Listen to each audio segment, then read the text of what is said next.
हिंदी साहित्य बीए तृतीय वर्ष की कक्षा में आपका स्वागत है। विद्यार्थियों, आज हम सुमित्रानंद पंत की कविता परिवर्तन का गतांक से आगे अध्ययन करेंगे। अवतरण 4 आपके समक्ष है, जो इस प्रकार से है। हे अनंत हृतकंप तुम्हारा अवृत स्पंदन, सृष्टि शिराओं में संचारित करता जीवन, खोर जगत के शत शत नक्षत्रों से लोचन, भेदन करते अंधकार तुम जग का क्षण क्षण, सत्य तुम्हारी राजयष्टि सम्मुख नृत्य त्रिभुवन, भूप कंचन अटल शास्त्री नित करते पालन, तुम्हारा ही अशेष व्यापार हमारा भ्रम मिथ्यांकार, तुम्ही में निराकार साकार, मृत्यु जीवन सब एकाकार। कवि यहाँ पर परिवर्तन को विधाता का ही, परमात्मा का ही साकार रूप बताकर उसकी जो शक्ति है उसको इस कविता के माध्यम से व्यक्त कर रहा है। कवि कहता है, हे अनंत हृतकंप। हृतकंप का अर्थ होता है हृदय की धड़कन। हृत शब्द हृदय के लिए, यानी हृदय की जो धड़कन है वो जो कि जीवन का प्रतीक है।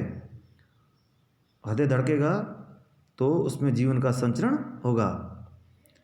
हमारे शरीर में जो हमारा हृदय है वो जब धड़कता है तो उसके माध्यम से जो रक्त है वह समस्त शरीर की जो शिराओं में प्रवाहित होता है, और वही जीवन का लक्षण है।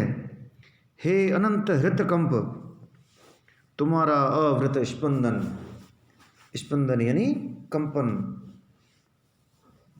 कवि कहता है कि हे कंपित हृदय।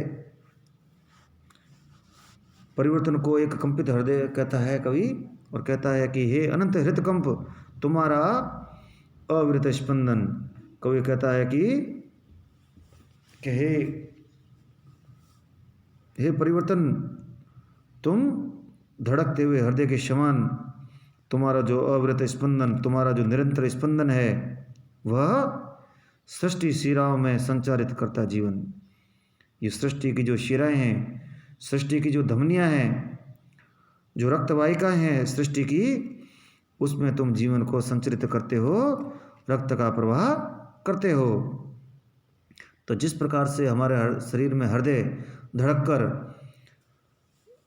शरीर की जो रक्तवाहिनियां हैं, शरीर की जो शिराएं हैं, उनमें जीवन का प्रवाह करता है, उसी प्रकार से जो परिवर्तन है वह भी, उसका जो अविरत स्पंदन है वह सृष्टि की समस्त शिराओं में जीवन को संचारित करता है। अर्थात जो हृदय की गति है वह भी एक परिवर्तन का ही रूप है। वही कंपन जीवन का आधार है।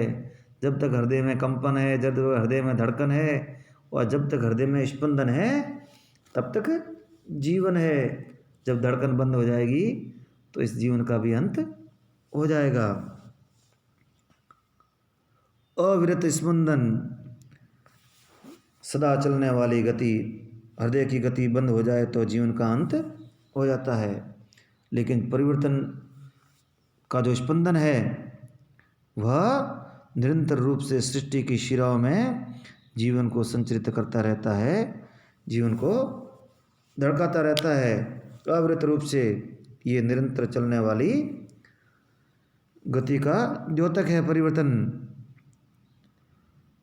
ए अनंत हृतकंप तुम्हारा अविरत स्पंदन, सृष्टि शिराओं में संचारित करता जीवन, खोल जगत के शत शत नक्षत्रों से लोचन।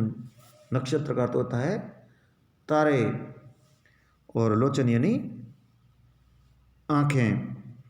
भेदन करते अंधकार तुम जग का क्षण क्षण। कवि कहता है कि आकाश में जो अगणित तारे हैं, तारों से अंधकार में प्रकाश की किरणें फैलती है, और वह भी एक परिवर्तन का ही रूप है। कवि कहता है कि इस जगत में जो असंख्य जो नक्षत्र दिखाई देते हैं वो मानो तुम्हारे ही लोचन है। उन आँखों के माध्यम से तुम प्रकाश की किरणें फैलाते हो, और इस संसार का जो अंधकार है उसको दूर करते हो। अर्थात संसार में जो ज्ञान की ज्योति जलाने का कार्य भी इस परिवर्तन की ही एक शक्ति है। इस प्रकार जगत के जो लोचन नेत्र खोलकर अंधकार का तुम भेदन करते हो। संसार के जो जो नेत्र है उसको तुम असंख्य नक्षत्र रूपी जो लोचन है उनके माध्यम से प्रकाश की किरणें भेजकर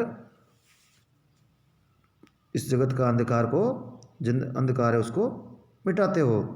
कहने का से ये है कि जिस प्रकार जो अंधेरी रात होती है उसमें आकाश के जो तारे होते हैं यद्यपि वे टिमटिमाते हैं, उनमें इतना प्रकाश नहीं होता है, लेकिन यदि घोर अंधेरी यदि रात्रि है तो उसमें उनकी सहायता से थोड़ा थोड़ा जो प्रकाश में आता है, उसी प्रकार से तुम भी मानव के ज्ञान चक्षु खोलकर उसे सृष्टि का जो रहस्य है उसका थोड़ा बहुत जो ज्ञान है किंचित अंश है अवश्य समझाने का अवसर देते हो।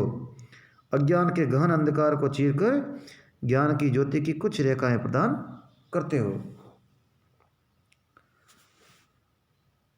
सत्य तुम्हारी राजयष्टि, राजयष्टि यानी राजदंड।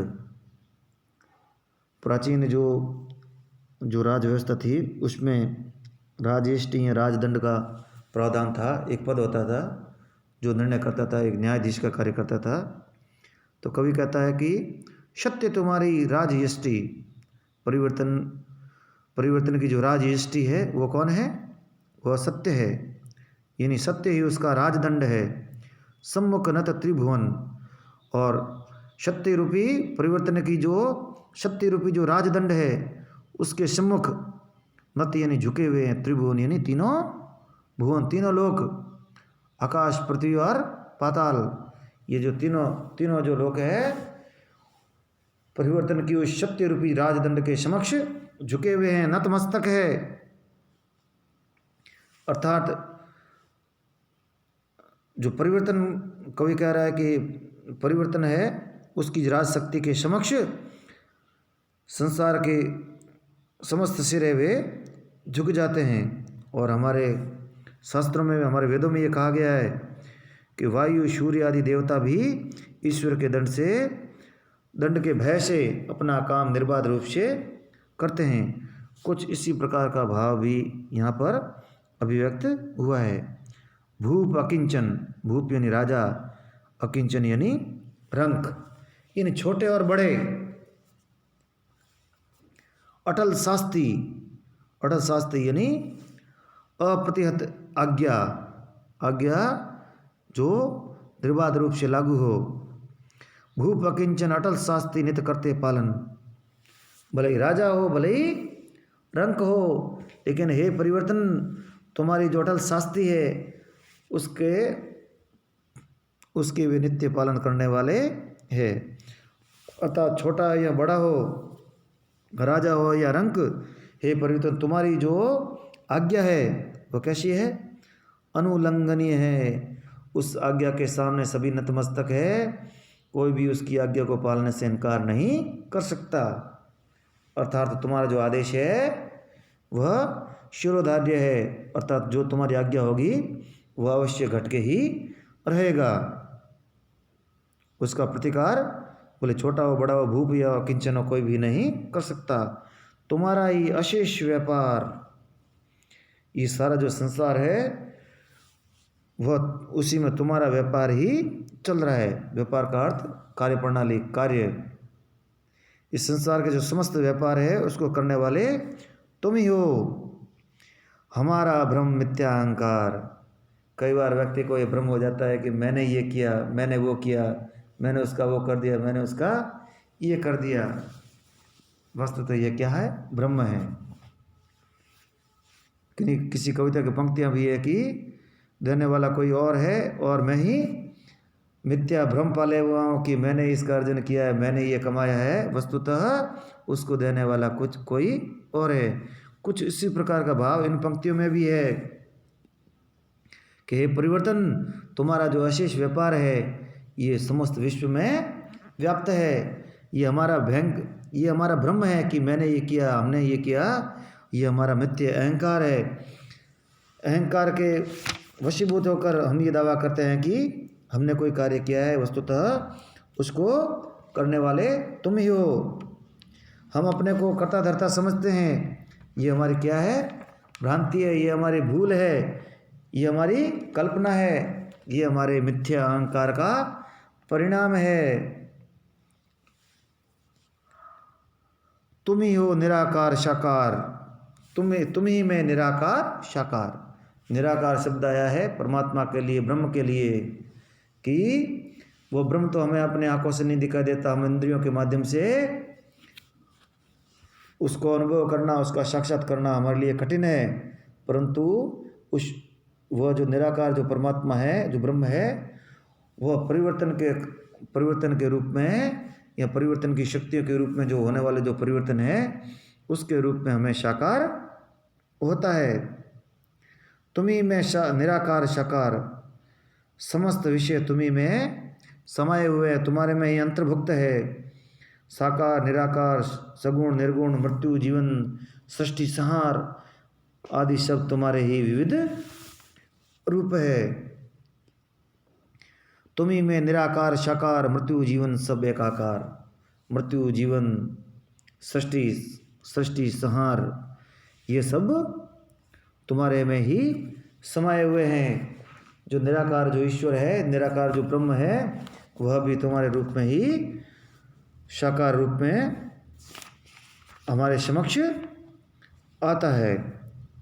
तो यहाँ पर जो मानव का जो ब्रह्म है, मानव जो अहंकार से ग्रस्त होकर अपने आप को अपनी शक्ति पर विश्वास रखता है, अपने आप को कर्ता धर्ता समझता है, परंतु परिवर्तन के समक्ष वह क्या है?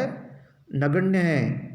उसकी सारी शक्तियाँ निशक्त हो जाती है, सारहीन हो जाती है, और कभी परमात्मा को उस निराकार को परिवर्तन के रूप में ही साकार देखता है। परिवर्तन को परमात्मा का ही विराट रूप यहाँ पर बताया गया है, और तीनों लोग उसी की इच्छा पर चलने वाले हैं, और वो विधाता की जो शक्ति है परिवर्तन, वही इस सृष्टि की नियंता है। धन्यवाद।